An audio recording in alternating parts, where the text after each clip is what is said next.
Okay, we'll get started in just a moment.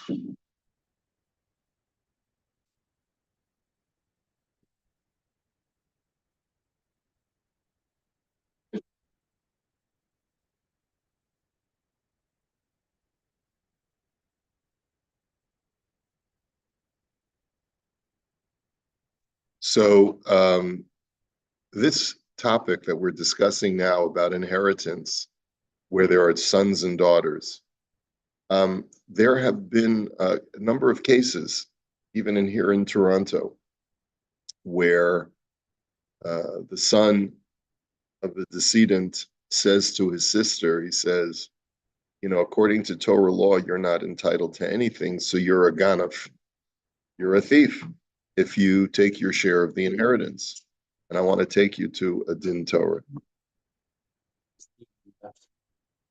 Yeah, it was left to her by the parents.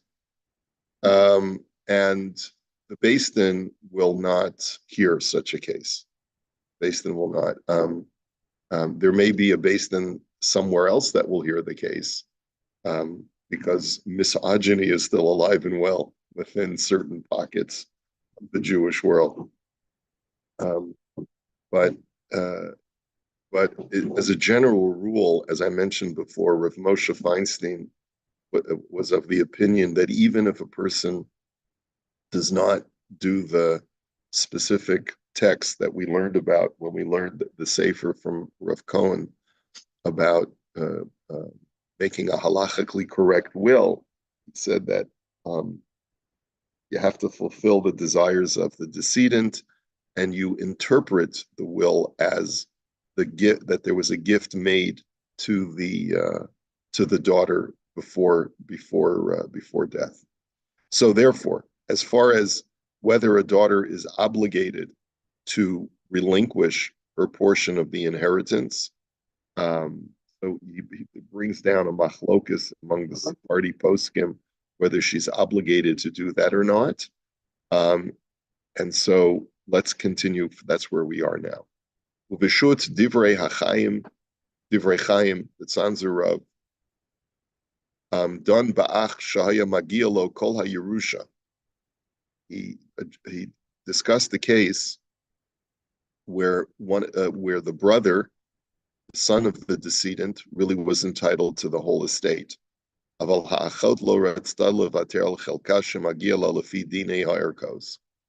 the sister did not want to relinquish the portion that, according to secular law, she was entitled to. I guess because the estate, in the absence of a will, is just split among the heirs. And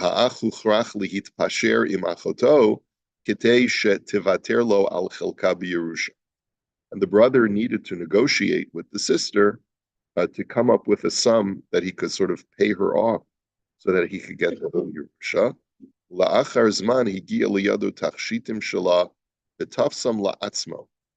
And then what did the brother do? He managed to somehow get a hold of his sister's valuable jewelry and basically confiscated it, took it for himself. This would get him into a hot tub of water in secular law, I would imagine, Martin. Yeah. Okay. And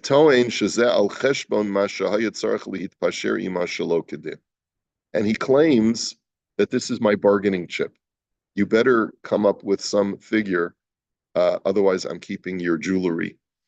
The hela hadivrei chayim sham shelo yachol lachzor bo mehahit pashrut shekeven shekach noagim kuli alma lihitpasher im ha'achot kedei shehitachtom al bitor ha'yerusha. And the Divrei Chaim said that the brother cannot renege on his negotiation just because he's confiscated his sister's jewelry.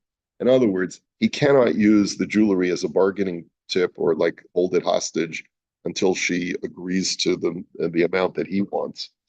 And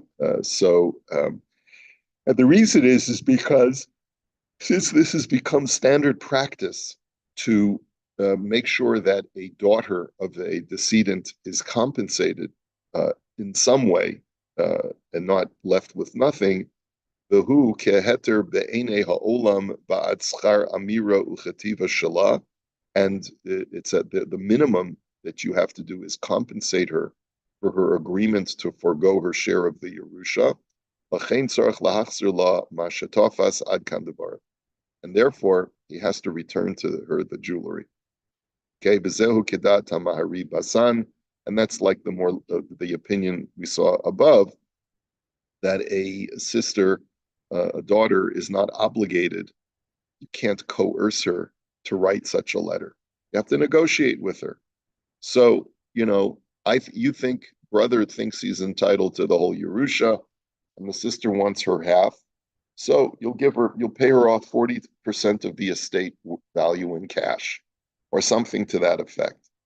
Okay? Uveshutz Rav Pe'ilim Herich Benidon Didan.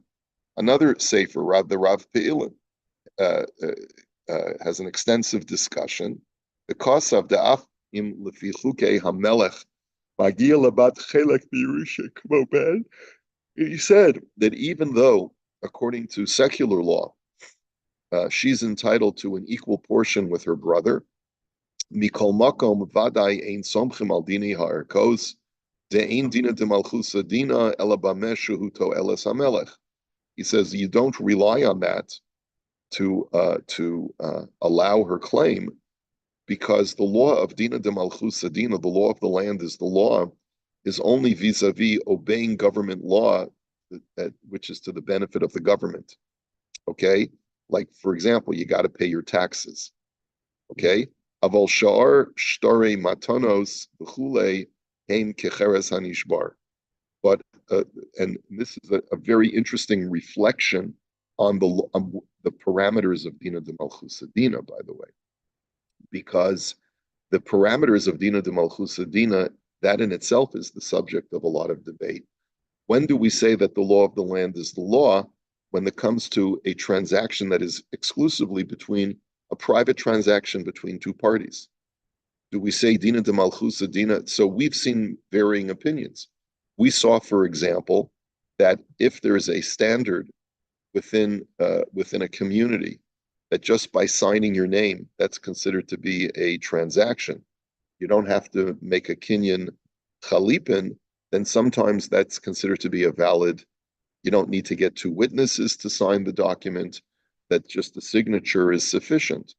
But the Rav Pe'ilim, this sefer, is of the opinion that no, if it's a private transaction that doesn't involve government, the welfare of the government, then you have to go according to Torah law, and all other shtaros, all other contracts that award someone money, is like a broken piece of pottery. It's meaningless. The kol shekain bedine Yerushos shehem okrim davar min haTorah. That's certainly true with laws of inheritance, where someone is seeking to uproot something that the Torah explicitly says belongs only to the males. Because of mishem maharimat, shehir balahashiv apo biklalos nimratzos, asher titzlena oznaya mishmoa al hatoin Yerusha shelo kedas Moshe Rabbeinu olav hashalom. And he brings because of mishem maharimat, and he brings from another posek who doled out very heavy-duty curses to anyone who tried to claim an inheritance that doesn't go according to the law of the Torah.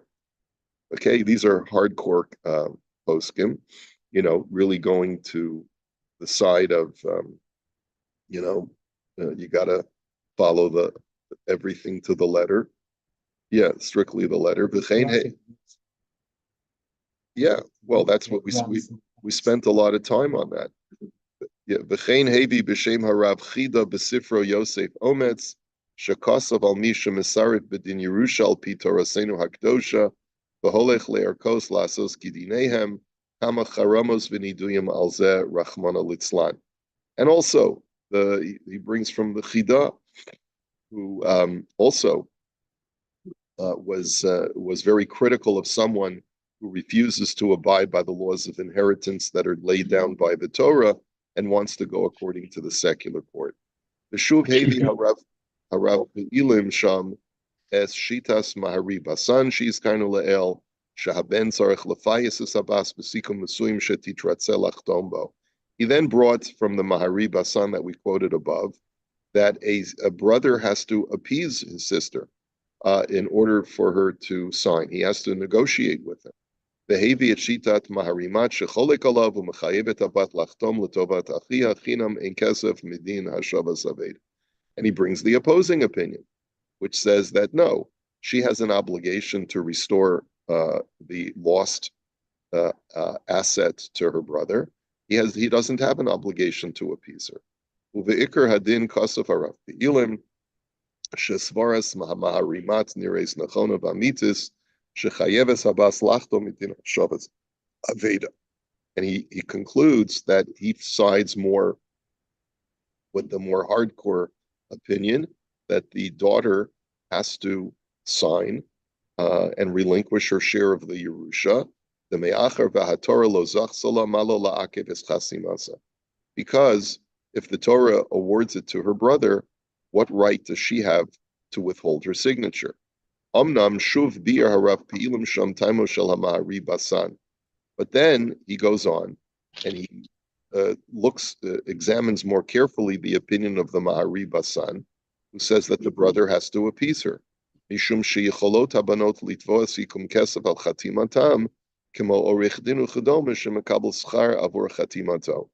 That everyone has a right to charge for their signature. If, let's say, my signature is valuable to you because without my signature, you can't collect what is rightfully yours. So just like a lawyer can charge for his services, the sisters can say, I'm entitled to some compensation. Behevi sham shekain bir mahara al-Fandari, olav hashalom b'shut seder Eliyahu Rabba bezuta, and he brings from another posek, v'hizbir heite b'stamu shalmar zekano hamari basan. And therefore he goes into explaining the logic of the Mahari Basan, why a brother has to appease the sister. Because even though according to the Torah, a girl does not have a claim at all according to the Torah in any of the estate when there are male heirs, and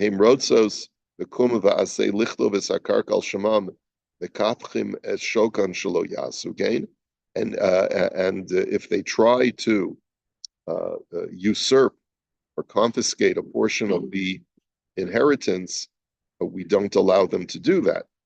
But that's not what's going on over here. It's not that they're actively fighting to gain a portion of the inheritance, but rather,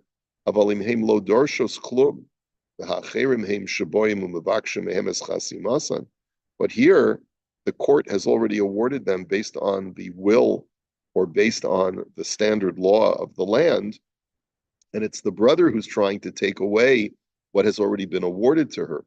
So, ein habanos mechuyavos lachtom b'kumasei lichtov al shem achehem ad sheyafaisu otam b'sikum mesuyam.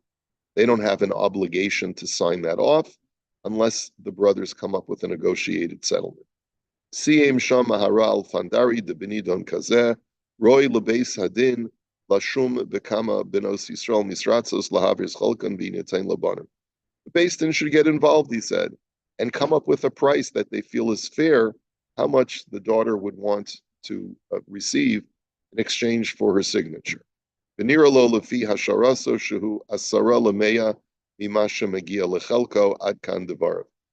feels that 10% of the estate is a sufficient amount. Okay? Rabbi, Yes.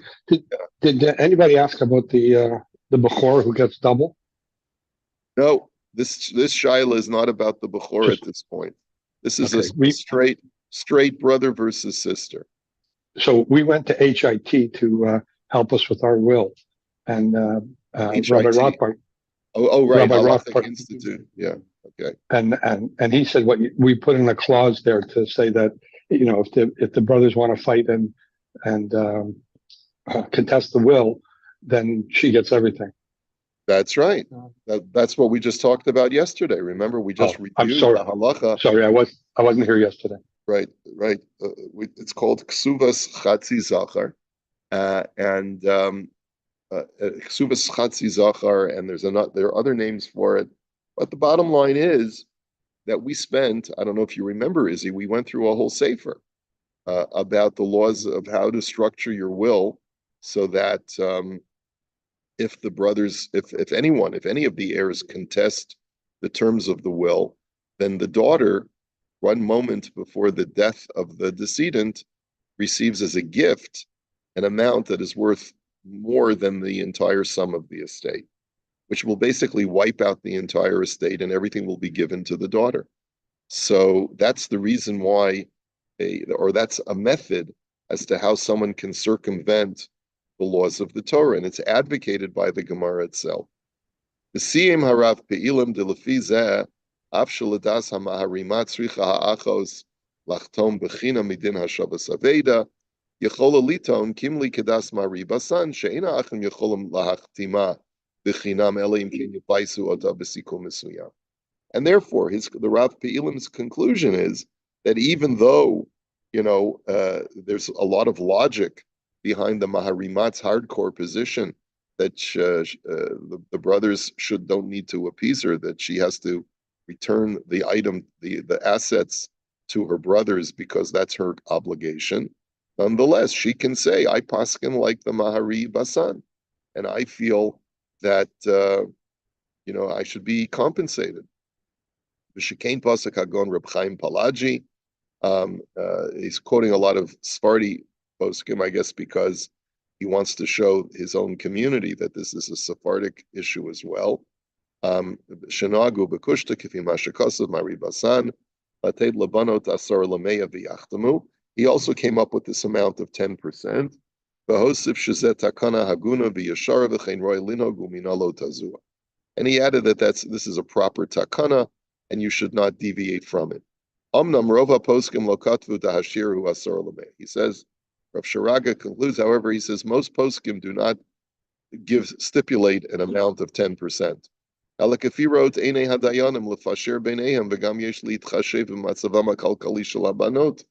says there are many issues that you have to take into consideration.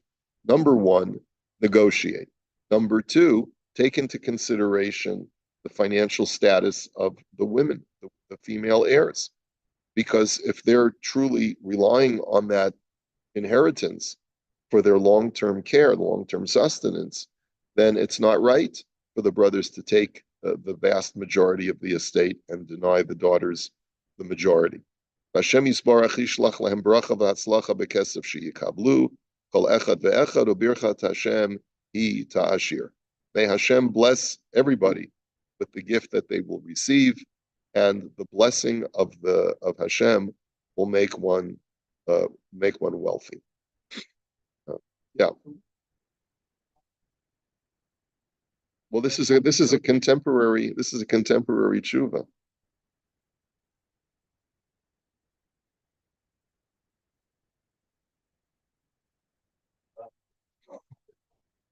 Yeah, I don't even know. I don't have enough knowledge to tell you that I'm not familiar with whether the Beis Din actually hears cases like this. But I am sure that people are being advised to construct in their wills this clause that will not allow it to come to this, So,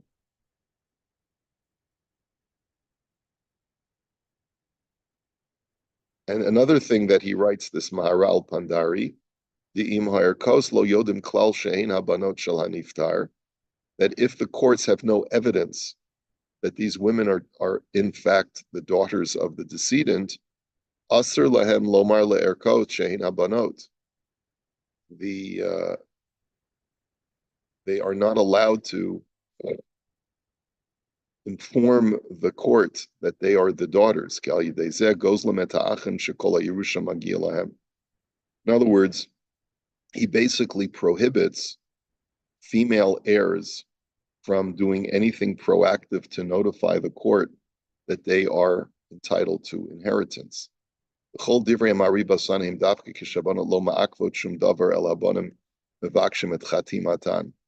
And therefore, according to him, it's only when the courts have already established the identity of the heirs.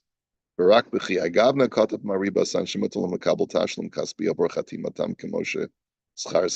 I can tell you you know, this is not going to fly. This is not going to fly in our communities. This is just definitely not something that. Like I find this offensive, really. I mean, Okay, Wayne. what? Yeah. Like it's a Yeah. good thing there's no women listening to this. Well, But it'll always be on do YouTube. do you think that I don't know if you know, but do you think there's a law that the men have to take care of the mother or father if there's no money left? In other words, if the men are getting the money in the will, do they have an obligation to pay if there is no money? Do they have an obligation to pay? What do you mean? If do they have an obligation to pay if there is no money? Pay whom? out of their own pocket. Like the To whom? parents have no money left and Okay. somebody has to pay to take care of them. Oh, We oh, brought oh, this I see. I topic see. I see what you're we saying. brought this topic up when we were talking about tzedakah, where the Yes. ultimate form of tzedakah is taking care of your parents. Right. So So family comes first in the laws of tzedakah. So so yes, is it the obligation of the men to cover the costs? it's the obligation of anyone who has the assets to who can afford that level of charity to help their parents. There's no difference. I don't believe that there's a difference between sons and daughters in that regard. Interesting. Yeah. Um, but so I certainly register your offense, Wayne. That's why I said this is not going to fly in our communities. It generally, like I said at the outset, I don't know if you were here, but I said in general, if a person tries to use this argument in a Beis Din generally will not even hear such an argument in Chutz La'aretz, and I probably also, not in I don't know. I can't speak to Israel. what's going on in Israel. So maybe I'm gonna ask. I'll get back to you. we'll send you on a recognizance Yeah, mission. I actually happen to be doing an Israeli will now, so it's a good time to ask. Yeah, yeah. You better make sure that it's bulletproof. Um, that your daughters are protected. Yeah, I Okay. know they're protected because of my son, because of his inner character. Yeah. Well, you don't want to rely on anyone's inner character. You want to make sure that and that really speaks to a very important issue. Parents really do have a responsibility to do their best. Now, there's only so much you can do from the grave, but you really have a moral obligation to make sure that your estate does not become the source of contention between your children.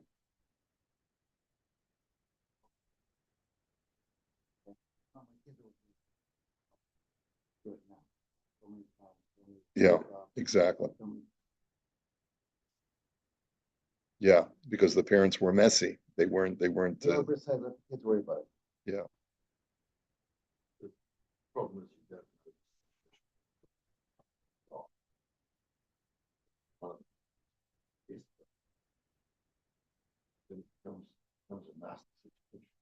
Yeah, and sometimes it involves your son-in-law, your daughter-in-law, and they can also throw a wrench in family harmony, because they're not as invested in shalom bayis between the siblings as the siblings are.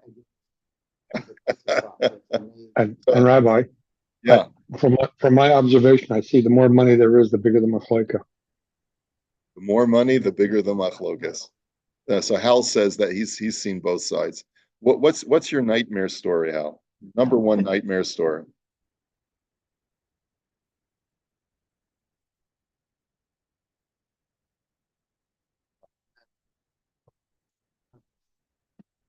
Okay, we can't And hear that. how large was the estate? $10 million estate. Okay. What happened was that it was siblings, spouses, and two were lawyers. Sibling spouses and two of them were lawyers. And eventually, but Yeah, the $10 million estate was whittled down through court costs and whittled down to 5 million, and then the kids don't talk to each other. Yeah, it fractured the whole family. Okay. Yeah, so that sounds pretty typical, unfortunately. Yeah. The Shermans. Well, with the Shermans are going through terrible issues, because, well, that was compounded because the parents were murdered, and I think, like one of the siblings is a suspect, or at least was a suspect, so I mean that's extreme. But yeah, there are I mean a number of stories have come across my desk in the last several years of prominent high profile, high wealth families in Toronto, where there's a lot of machlokas because and when you think about it, you're talking about like hundreds of millions of dollars of value, where so what? So maybe you didn't get exactly the amount that the other party got, but you got your 20 or 30 million dollars. Like, how much do you need, right? Oh, okay. We should have such problems.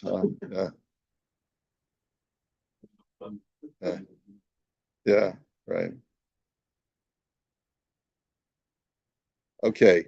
And So, it also comes up, sorry, also yeah, comes up when you're dividing assets, like going through the jewelry of the mother, uh, yeah, yeah, things like that.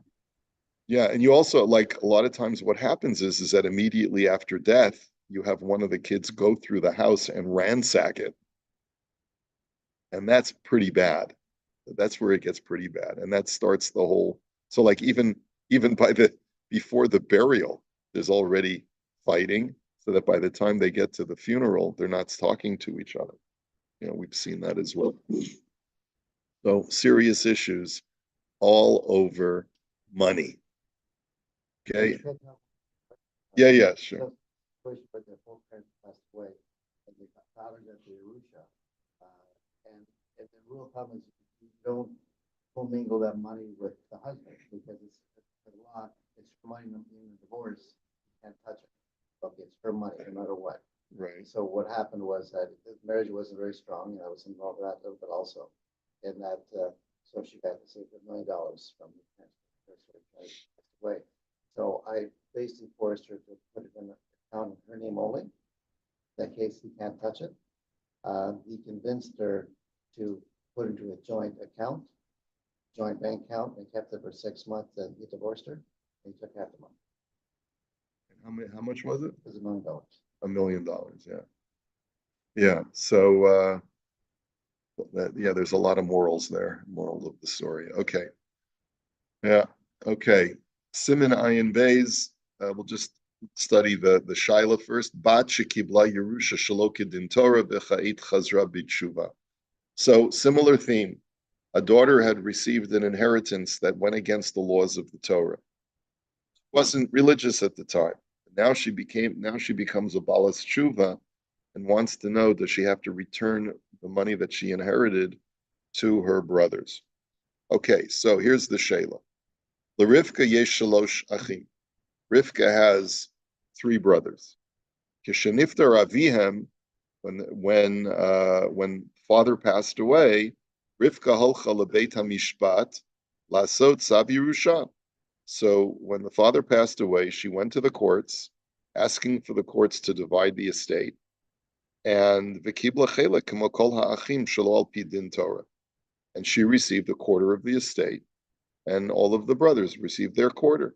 She'ein habat yoreshet b'makom sheish banim. But this went against Torah law, that she wasn't entitled to anything. The estate should have been divided into 3 parts instead of 4 parts. Ka'et Rivka chazra b'tshuva v'sho'elet ha'im aleha la'achzir et ha'chelek she'b'Yerusha she'kibla shelo kedin Torah. Now Rivka becomes a balas tshuva, and she's got a tichel, and she's got a long dress, but her conscience is gnawing at her, thinking that she received this money incorrectly. Does she have an obligation to return it to her brothers. So.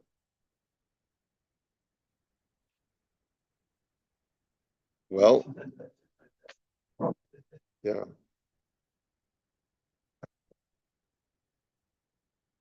Okay. So, that's our Shyla. And I'm sorry, Wayne, I think you're going to have to endure some more offense tomorrow when we learn the I'll look tshuva. forward to it. So we'll talk about this tomorrow. Have a great day, everybody. Exciting.